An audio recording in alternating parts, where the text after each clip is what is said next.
Words cannot describe how excited we are to get Mr. Rakesh Jhunjhunwala on this edition of ET Interview. Given that all of us are living in new normal, he is one voice millions of investors really want to understand and hear that how can one prepare and reorient their life and their portfolios in this new normal. We'll start a bit about what his understanding of the crisis is, and later on, we'll understand how he's dealing with this crisis personally. Mr. Jhunjhunwala, thank you for joining us. Hope everything is fine and safe with you and your family. Thank you. Thank you for inviting me in. Mr. Jhunjhunwala, we always start our interaction historically with a view on market or economy, but today I want to start differently.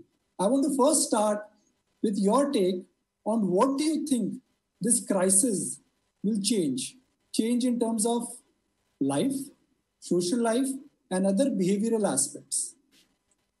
See, as for me personally, I think it's been blown out of all proportion, created unnecessary fear psychosis, right? After all, it's a flu. It's not a plague, it's not a cancer, right? And for those below the age of 60, or those without morbidities, it's just a flu, right? And it has to be treated that way. I think the long-term implication will be, I don't think anything's going to change. We are going to travel, we are going to go to restaurants, right? We are going to eat what we want. What it has changed for me is, it has made me realize even in a greater manner how small we are in front of nature and the Almighty. Also, we cannot go on abusing the earth and the environment beyond a point. Right? So I think climate change, clean energy, all that should get a big fillip. And I don't think beyond that, 6 months, 9 months later, it's going to change much. वो बोलते हैं ना कि शमशान के व्यवहार होते हैं, तो वैसे ही है. Once you come out, once some cure comes, something comes, we'll forget all about it. We're going to go to the same restaurants, fly the same flights, visit the same places. So life is going to come back to normal faster than people think. I think the lockdown was very much needed, but this is a war. So we needed a lockdown to prepare for the war. But you can't fight the war from the trenches. We have to fight it on the field. So I think we have to open up things. There will be cases. We have to create a health infrastructure and we have to treat the cases. We have had 6,000 deaths so far in India. We lose about 220,000 deaths a year from traffic accidents. Airplanes crash. Don't you travel, Nikunj? Don't you travel by car despite knowing that accidents take place? So life will go back to normal despite the fact that, knowing that somebody can get the COVID. And if you look, and I don't think this mask and social distancing is going to be really maintained. I just got a video of how Paris is today. I mean, everybody is clubbed together and nobody's wearing a mask. So I think life is going to go back to normal faster than you think. We create the health infrastructure, right? And we treat the patients and move on in life.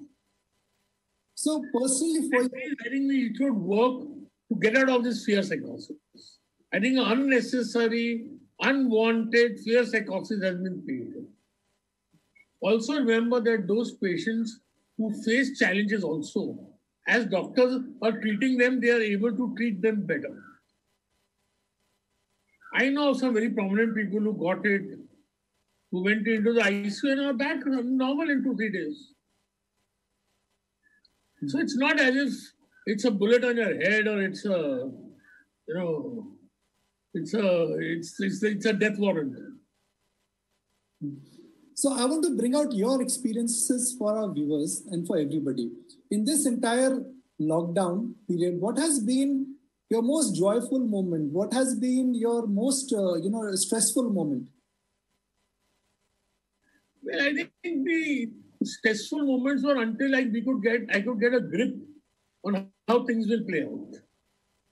Which was until not because of the movement of the market, but at the stage where the cases went on increasing in cumulative. Let us have America had 1 lakh cases and America had 10 lakh cases.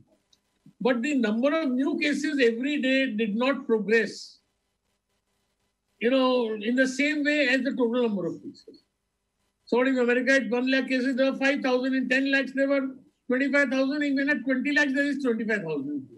And recoveries are fast. So I thought then, I was initially very apprehensive of what would happen. Then I could come to grips with it. And once I came to grips with the assessment, it was joyful. When we will look back at this COVID crisis, do you think history will tell us that the heavy hand with which not only global administrator but global administrator have really handled this crisis, that really could be the biggest mistake of modern history? No, I think what we have to do, see, it's a very unique virus. Normally, the virus reveals itself very fast. But it's like a bandit who reveals himself only after the safe is open. So I think what it will tell us is, I think that in any, one thing we have to learn, whether it's China, whether it's America, whether it's India, if a new virus is found, we have to take immediate steps. Second, we have to create the health infrastructure at whatever cost to face such kind of a situation again. Right? And I think beyond that, it will teach us humility. It has taught me more humility than anything else.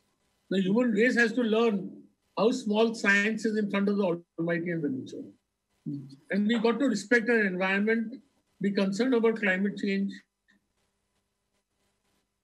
So I'm going to quote you again, which is that bull markets always climb the wall of worry. In this case, markets have managed to climb a mile-long wall of worry. Nasdaq at an all-time high, Indian markets more than 30% from the March low. What is going on, sir? What's going on? Markets are going up. Markets are anticipating the future. Markets are telling, see, first of all, I no doubt that one thing which is going to play a very important role is interest rates. Mr. Buffet said that, interest rates act as a gravity on the valuation of all assets. Right? Second thing, they are anticipating that normalcy will come much faster than we anticipate or we are thinking. Right? And the more all these TV anchors are saying that this is about liquidity and it's a liquidity-driven rally, and more the tipsters are telling us every day that, actually it is bearish, but we should buy because markets are going up. As long as you all over tell us it's a liquidity-driven rally, it's not going to stop. Everybody has to participate for it to stop. And what has happened that, see, we had a big fall from 2018 January. After this fall, all the large caps also joined in. Right? And before the start of a bull market, the market shakes you in such a manner, which happened in 2002 with the September 11th attack, that people just forget buying stocks.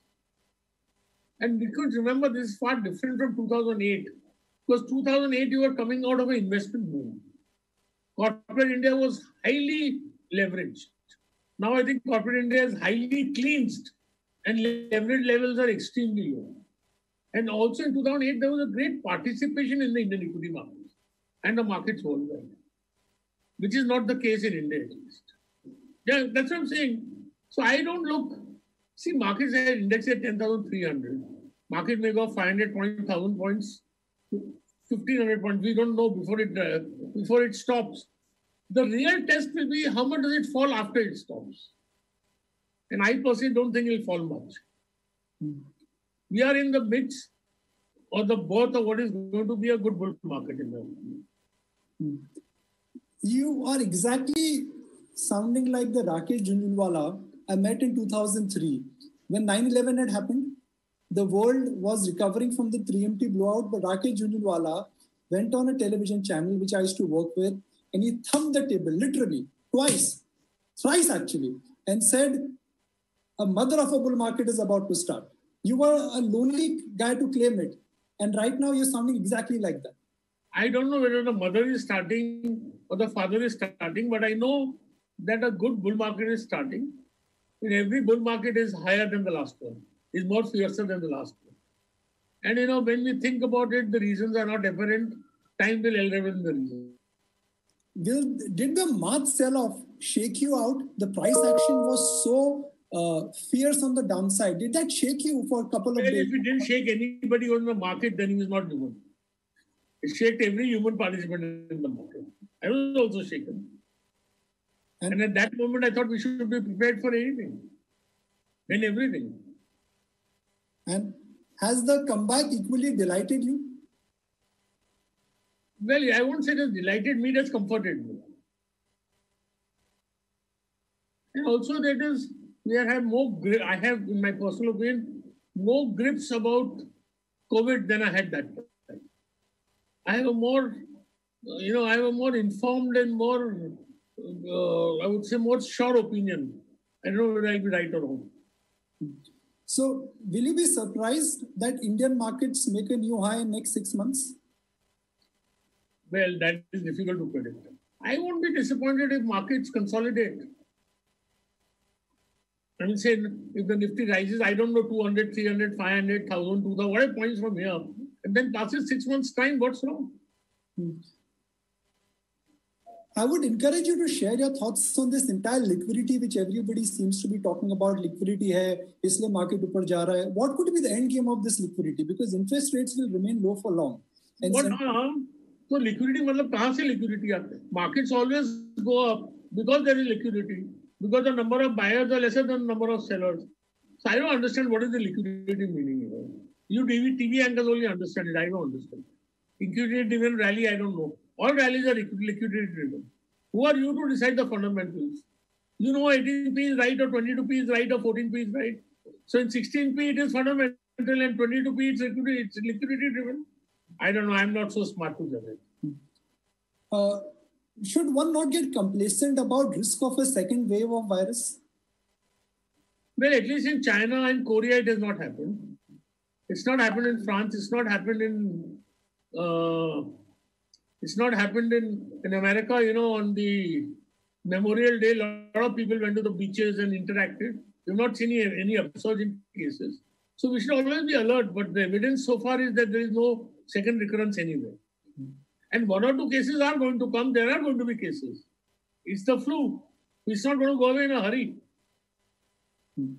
When the occurrence after you open up becomes greater than when it was closed, then it will be problematic. So if I could take a leaf from your earlier answer, typically how an economic cycle moves is that first there would be a drop in earnings, then there could be bankruptcy, and then there could be risk capital which could make a comeback. So in your view, this is not going to be like previous cycle and we will see less amount of collateral. But you are thinking that there will be a lot of bankruptcies. We have all assumed there will be bankruptcies. What is the evidence that there will be bankruptcies? Who knows whether there will be bankruptcies or not? Right? So therefore, then maybe the market is telling us that things are not going to be as bad as we are anticipating. And I'm quite sure about one thing, in my opinion, I can be wrong, that the NPAs in the banks will be far lesser than what people are anticipating. And yesterday, of all the banks, people will be shocked that State Bank moratorium figure is lower than all the so-called big banks, the best of the banks with the best quality assets. So if I could divide the economy into, let's say, 3 parts: survival, revival, and growth, how will this plunge or how will this crisis, in a sense, change the shape of the Indian economy? What will survive, what will revive, and what will come back strongly? No, but see, I think most companies will survive. And then there are some companies who will be very good, who will start straight with the growth phase. Some will come with the revival phase. And some will mature and then mature to the growth phase. Some will start with survival, then go to revival, and then go to growth. So it's a process. Every company will be placed differently. But what's not only important is who will survive and who will grow, but at what price those stocks are. Some of the best returns may be given in companies which we will have difficulty in surviving. Markets, Mr. Jhunjhunwala, in last couple of years, I would say 4 to 5 years, have gone completely wrong in predicting the market cycle. In your own words, markets always move in anticipation of earnings. Every time markets have gone forward, pre-crisis also earnings have disappointed. Why do you think markets this time may not go wrong again? Well, they can always go wrong again. Who says they cannot? Right? But my feeling is that we are in the start of another bull market. And see, the market has not gone anywhere for the last 4 years. Right? So I think And with the reduction in interest rates, the cleansing of corporate India, and I personally feel government will increase government expenditure once the lockdown opens. Has government done? There are three ways in which government can stimulate an economy, sir. Create liquidity, which they've done. Second, they could do monetary action, which Reserve Bank of India, frankly, has done to some extent. But on the fiscal front, somewhere government is not committed to spending at all. The package which the Prime Minister announced, the contours do not add up to a big package of spending. Well, I agree, but I feel they will ultimately do it. So they are waiting to assess the damage, and I think they will do it. They will do something, I feel. Where will the risk capital in the economy come from? Because consumer will slow down. Private sector is either risk averse or does not have the capital. Do you think ultimately it is the government, not only in India, but globally, which will have to do all the heavy lifting? No, why individuals will do it? Private companies will do it. Someone has provided 53,000 crores to Reliance. It is risk capital. No? So risk capital will always be available. What is in store for banks when the moratorium will get lifted? I don't think the NPAs will be as high as people are anticipating. I don't think the NPAs will be high in the secured personal loans in the corporate sector. Even in the unsecured personal, I think they will. See, India is a very, the level of debt, consumer debt in India is extremely low. The total debt to GDP in Japan, in America, in China is 325%, is 125% in India. Right? So I think the actual NPAs will be far lower than the anticipation of people and analysts. That's my personal opinion. I reserve the right to belong. And you expect that both at the corporate level and also the retail level? Yes. SMEs is difficult to predict, MSMEs. But this loans with the provision, the help which the government is giving of 20% of their existing limits, I think will be very useful. Also, I feel that corporate India is going to be, with whatever companies, private companies or listed companies which I manage and interact, that there is, corporate India is going to come out of this COVID a very highly more efficient. I mean, I have an investment in a company where we had 600 laborers. Now we found in 450 we can do the same production.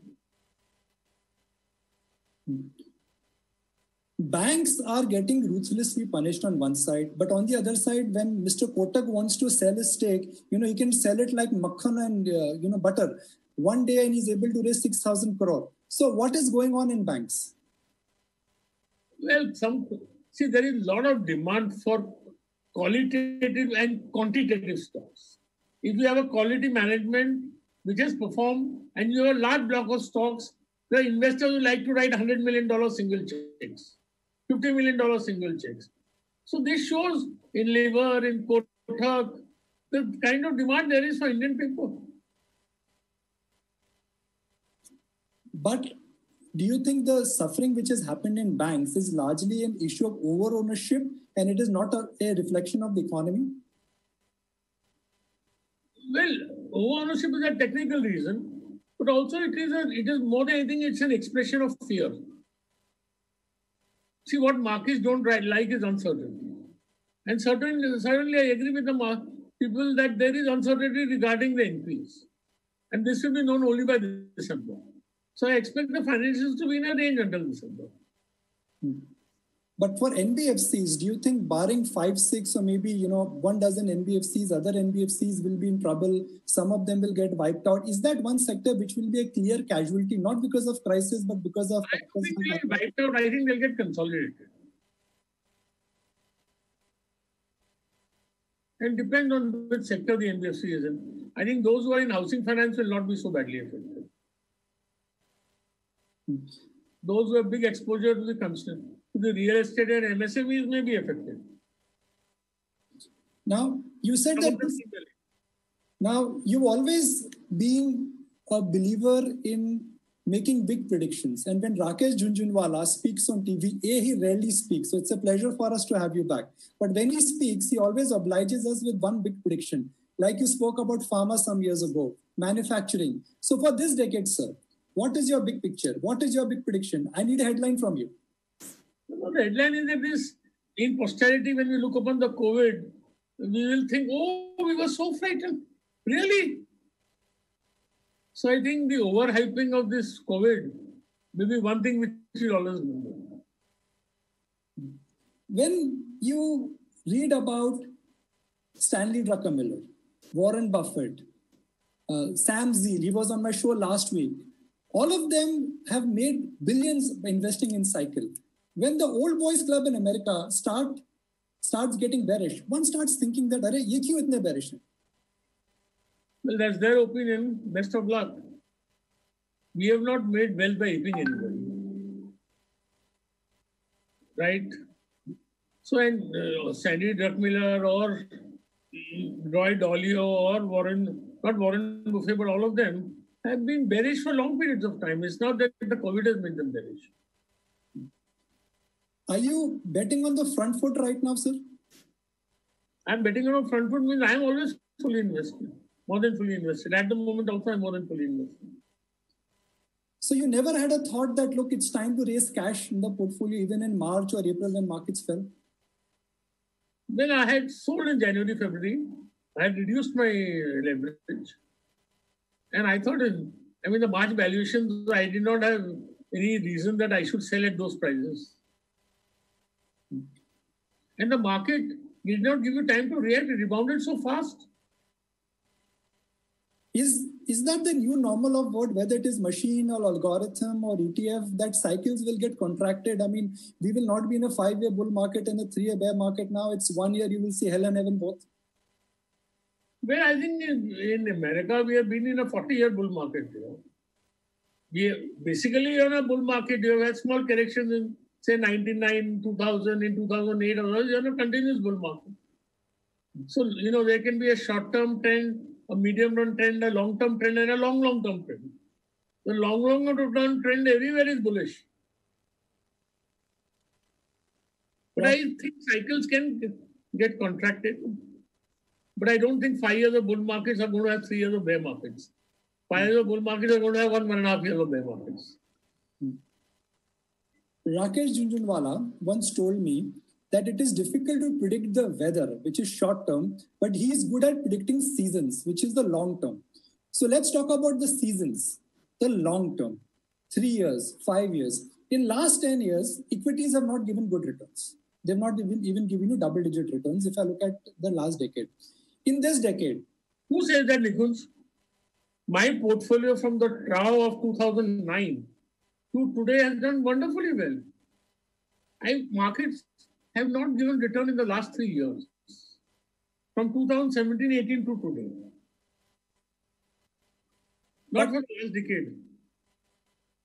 No, I was talking about the general small cap, mid cap, and also the Nifty. It's not given great returns. I have investment in all kinds of caps.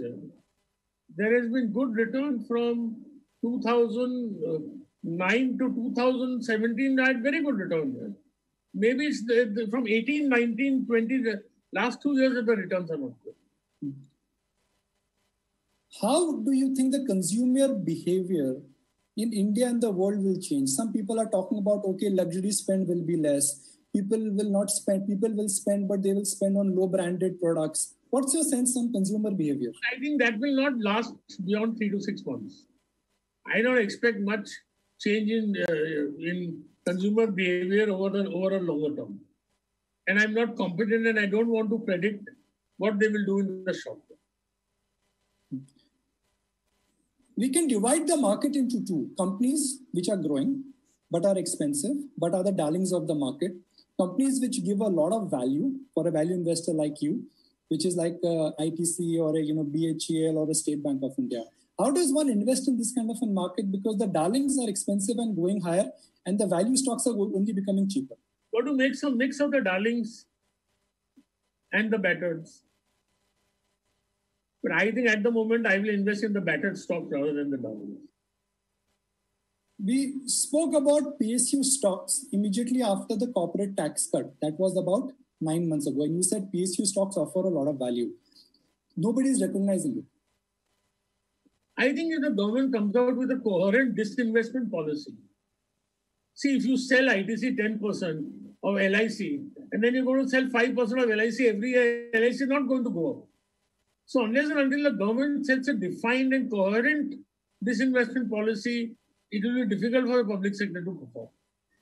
Or if the government disinvests, if the government sets a coherent disinvestment policy and does strategic disinvestment, then I think the public sector can really outperform them.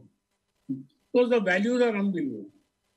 So can I say in market terminology, government now has to deal with a margin call because of the financial situation, and they will have to make some, selling now? Well, I don't think, partly because of the margin call and partly they truly realize that it's not the business of government to be in business. And second thing is, if they make a coherent disinvestment policy, not every year they sell one of the companies to another public sector company, or they use a public sector company money to buy other companies, or take needless dividends, or at the last moment panic and sell everything at any value. So, that is going to make a very big difference.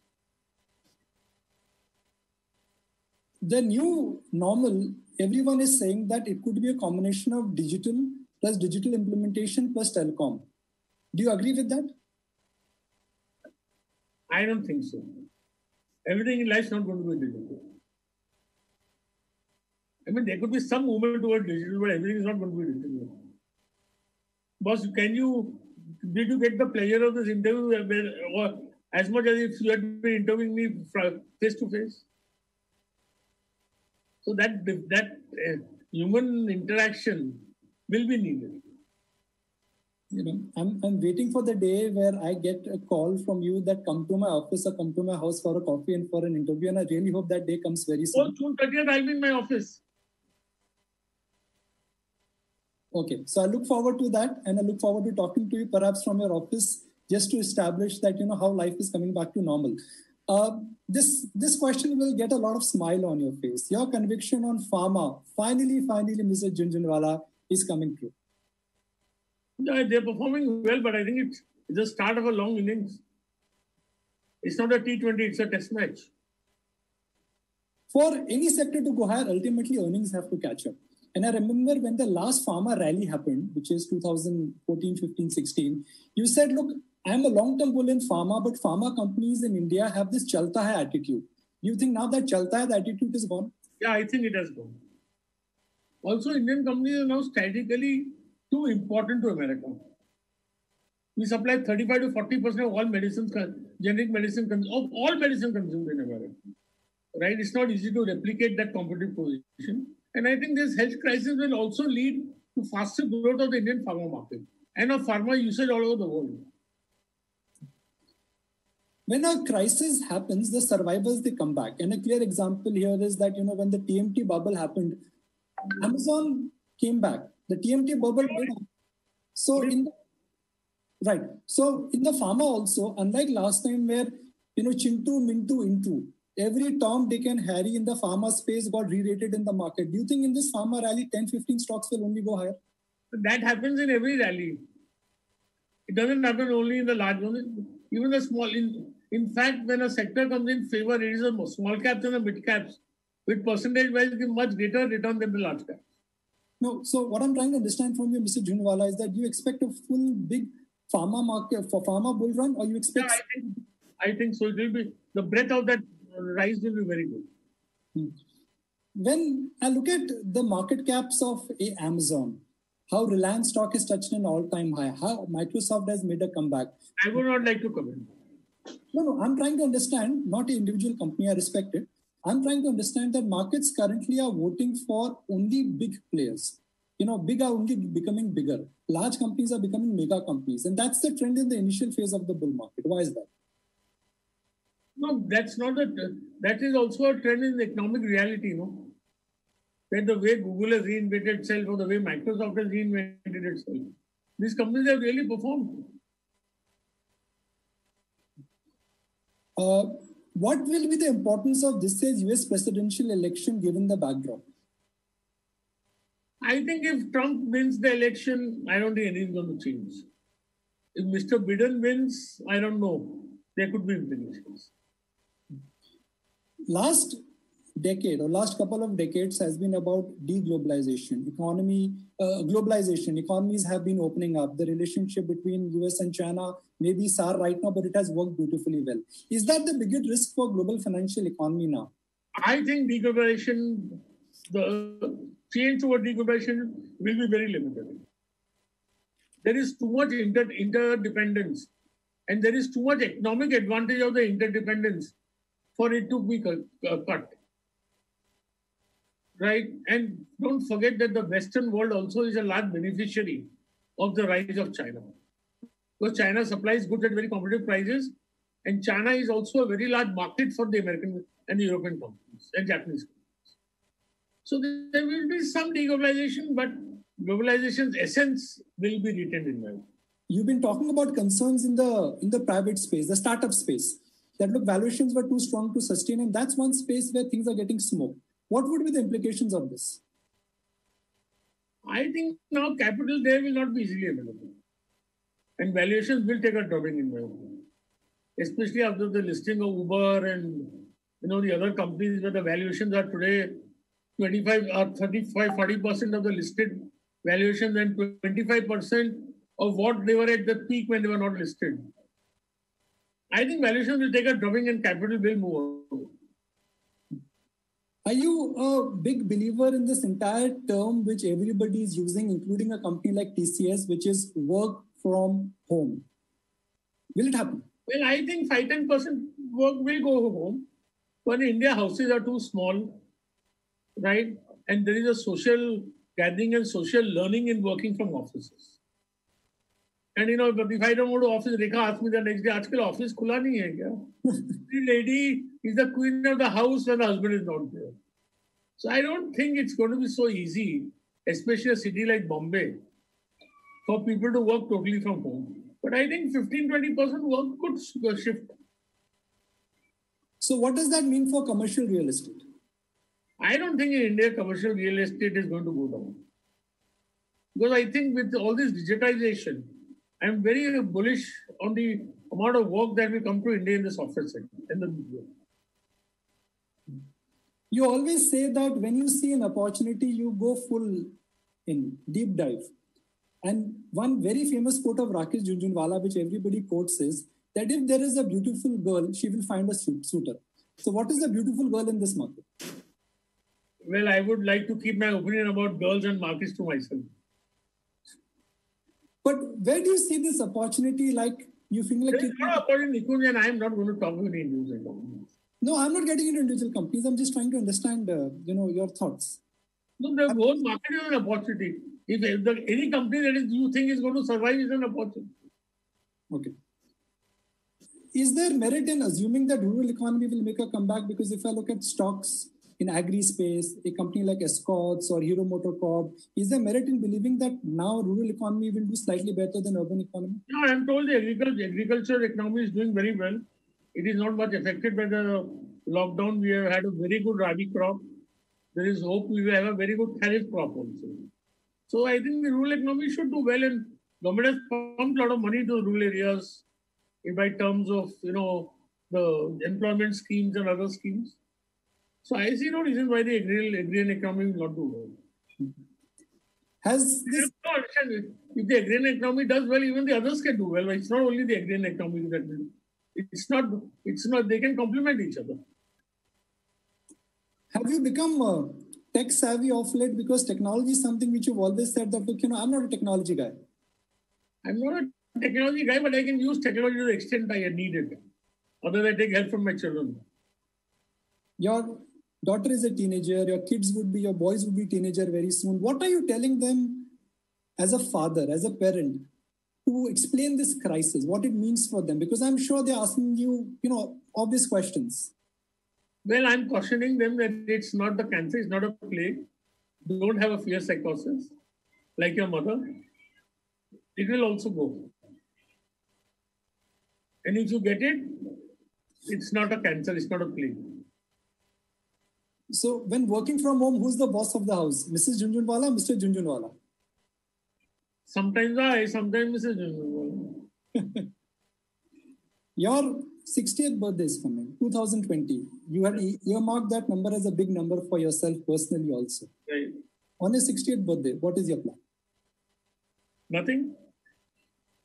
No plans. Only realizing that we live 60 years, so we have finite life. Do what we want fast. If I have to conclude today's interaction, Mr. Jhunjhunwala, and please correct me if my summary is wrong, your view and your message to our viewers, people who follow you, is that the COVID crisis was overdone and one should use the current crisis to the opportunity to build serious long-term. No, I feel the fear psychosis around the COVID has been created is not called for. It's a problem. It's a war. We have to fight it, and we will win it. And I think we will come to normalcy far faster than what people are anticipating. Will this be a good decade in general for a passive investor or for a SIP investor? Should one prepare for a good 5-7 years? I know if the markets go up, I don't know about passive and active. It will be good for everybody. Yeah? I'm an active investor, so I don't think about passive investor. Anything which could trump your optimism. Last time you told me it could be a nuclear war, but I don't think nuclear war will happen right now.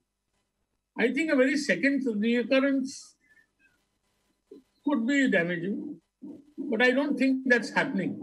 It has happened. It hasn't happened in China. It hasn't happened in Korea. It's not happening in Germany when they opened up. It's not happened in America also. There were so many people who went for the Memorial Day. It is, as of now, the infections have not increased much. So I am hopeful that second phase will not take place. So when does the mother of all the bull markets start then? Indeed, the big bull market which we I think it has started. It has started. So are we in for earning expansion, P expansion? What should we expect? Well, it'll be a bull market if there is both expansion, P and EPS. So if the market was a 50 over match, last question, which over we are in? Well, I think bull markets are test matches. They are not 50 over matches. So what will make this bull market a tie and what will give bull markets bulls a decisive victory? Pardon? What did you say? So if it's a 5-day match, what will make... It's a 5-day match and then there is a series, no? Okay. A test match is a series. It's such a great point. I want to just, compliment you on the way you've really broken up the kind of opportunity which lies in front of us. But thank you for joining us, Mr. Jhunjhunwala. You are one voice people have been waiting to hear. Thank you for your time. I want to give you an example. Yes, please. If any XYZ stock price ultimately goes to 1,000, do you remember whether you bought it at 150 or 250? Yes. So you feel the same about the market. The reasons will come later. What could be the reason? I mean, I know you understand market cycles much more than anyone else. So what could be the reason which markets are not realizing, which you realized today? Markets are realizing it. They're doing well.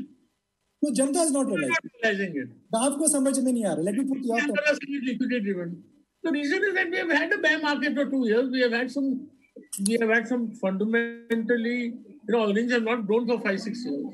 Interest rates have gone down. So finally, I think this cycle of non-growth in earnings may be coming to an end, right? And the interest rates are, very much favorable for the stock market. And there's a lot of money waiting to be invested. And there has been a shakeout. The holding of foreigners has come down from 45% in the NSE 500 to 23%. So can we finally stop dropping our obsession with this foreign flows? As television commentators, I know you've criticized me in the past that kya tum gora ka paisa bolte ho. But finally the obsession is getting... Every player in the market is important.